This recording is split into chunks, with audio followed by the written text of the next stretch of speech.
This is a teardown of a Asante IntraCore 35160-T 16-port gigabit switch, and it has 16 RJ45 ports, but there are 4 ports that are shared with, I'm not sure what this port's called off the top of my head, but these are shared with the last 4.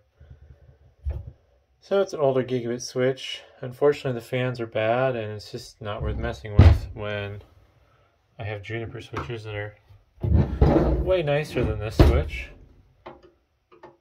But yeah, figure tear it apart and see what's inside. We'll be setting the rack gears aside in the odd chance that somebody really wants to rack mount their ancient gigabit switch.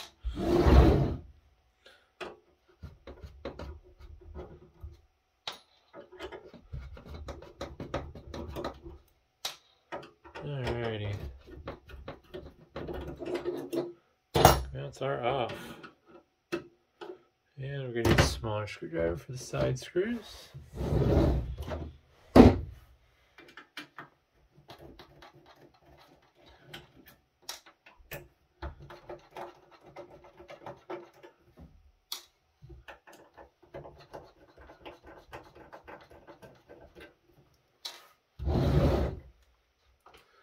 I don't know what kind of grade this would be, if it's consumer or commercial or whatnot.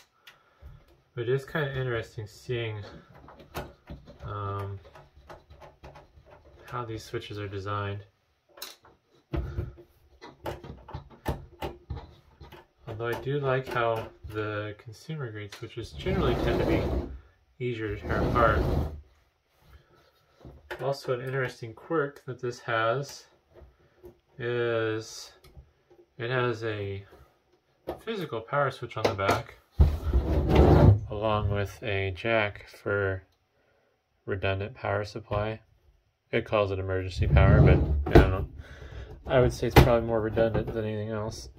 So let's see if we can get this faceplate off. Screws that I missed.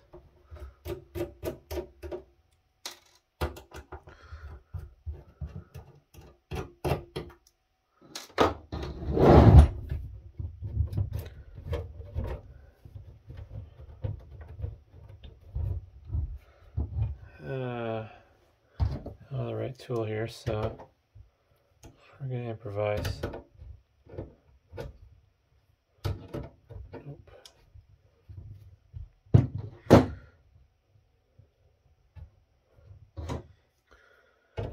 Should probably just go get the right tool. I'm making this difficult on myself. There's one.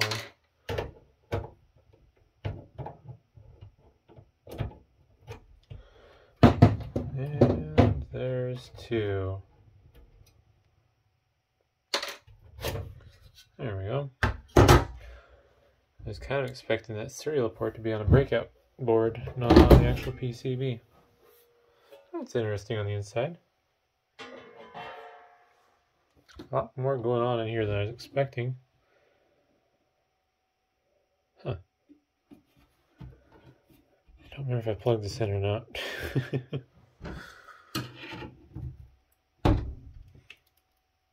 Oh. There we go. Start. So I think I'm going to pull the PCB.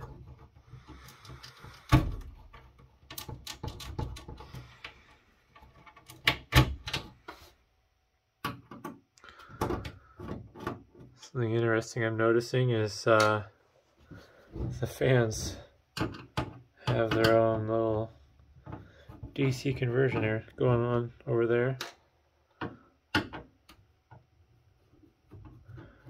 Seems kind of odd.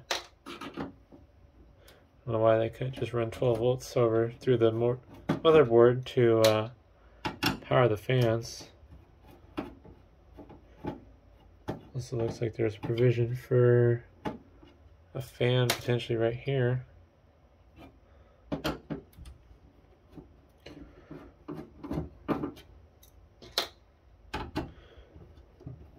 Alrighty.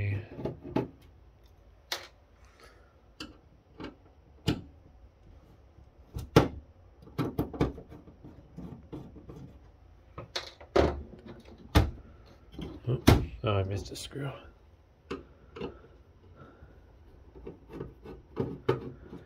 There we go. Gosh, I missed another screw. I'm really good at this, apparently. Alright. Pull that free, and we'll take a look at the power supply. Don't expect there to be anything too interesting, but at least look. Who is it made by? Oh, it's Seasonic. Wow, that's kind of cool. It's labeled right along here. Actually flip it over so it's right with the world.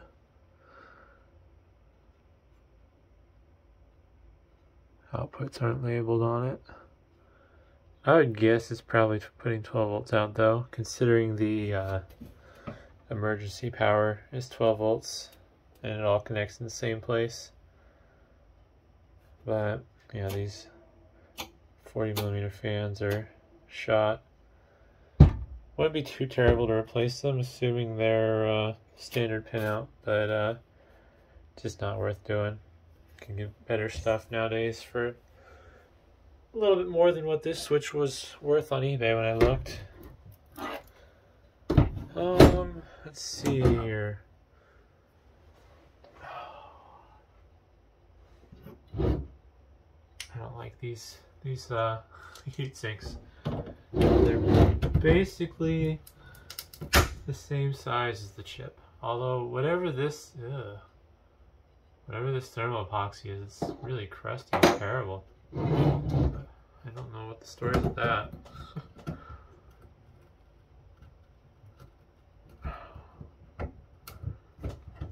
Obviously I'm destroying the board by doing this, but this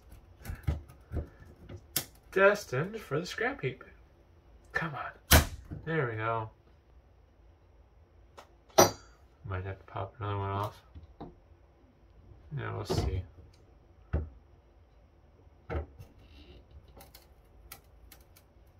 Oh, come on. There we go. Nope. Not gonna be able to tell, I don't think.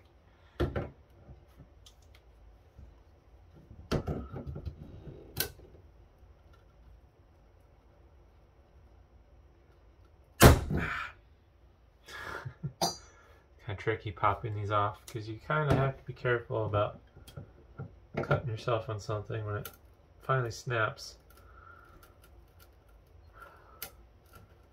I don't think I'm... There we go. Normally I try to wear gloves when I'm doing this, but yeah. Alright, well, I forget what that M logo is. I think Marvell, maybe? There's 4 of them, so apparently they're running 4 ports each, would be my guess. That's awfully shiny, despite having the crusty thermal transfer epoxy on it still. Switch core, never seen that before. Got the power regulation here for the input. I'm not quite sure how this switch would work with the onboard versus an external power supply. Doesn't look like there's any real intelligence going on.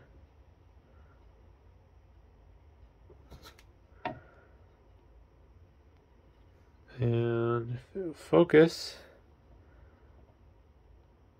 Those are voltage regulators, I assume. Also one over here for the fan. Capacitors don't seem to have leaked, so apparently they got a good run of caps, because I feel like this is a similar era to Bad Cap Central. Got some Intel flash there. Some memory. I don't know if that'd be DDR or SDRAM without looking it up. I guess I'll put it in the right side of the world. And a Motorola processor. XPC 850 ZT50BU. But yeah, this chip here is probably a serial controller.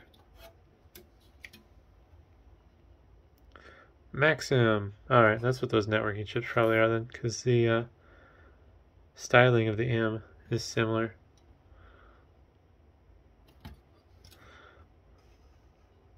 Yeah, those are probably Maxim networking chips. I'm assuming this is probably the serial port controller chip. And looks like a whole lot of nothing on the bottom of the PCB. But, yeah. So, that's that. Hopefully that was interesting, and thanks for watching.